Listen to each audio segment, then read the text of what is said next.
அஸ்ஸலாமு அலைக்கும் வரஹ்மத்துல்லாஹி வபரகாத்துஹு. இந்தியாவில் உள்ள நண்பர்கள், அப்புறம் சவுதியில் உள்ள நண்பர்கள் அனைவருக்கும் நாம் தெரிவித்துக் கொள்வது என்னவென்றால், இதான் இத்ரா பில்டிங்னு சொல்ல வந்தேன்.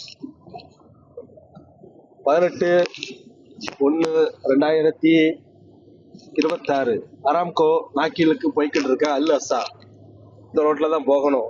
சமயம் 9:20 ஆகுது. என்ன சொல்ல வரோம்னா, டூட்டிக்கு ஏறியாச்சு, லோடை ஏற்றியாச்சு, போய்கிட்டே இருக்குண்ணேன். அதனால நாங்களுக்கு ஊர்ல இருக்க யாசரு, அப்புறம் எம்எஸ், அதுக்கப்புறம் சாமி, அப்துல் காதர், நம்மளை நேசிக்கும் அனைவருக்கும் இந்த வீடியோ சமர்ப்பணம். ஓகேங்களா? இதனால நான் சொல்ல வர கருத்து ஒன்றும் இல்லை. வீடியோ பார்த்துட்டு லைக் பண்ண வேண்டாம், ஷேர் பண்ண வேண்டாம். நம்ம பொழப்பு இப்படித்தான் போவோம் நம்ம ஊருக்கு வருது வரைக்கும். ஓகேங்களா? அவ்வளவுதான். நீங்க பார்த்த வண்ணமாக இத்துடன் முடித்துக் கொள்கிறேன். வாகர் தர்வான அல்ஹம்துலில்லாஹி ரப்பில் ஆலமீன்.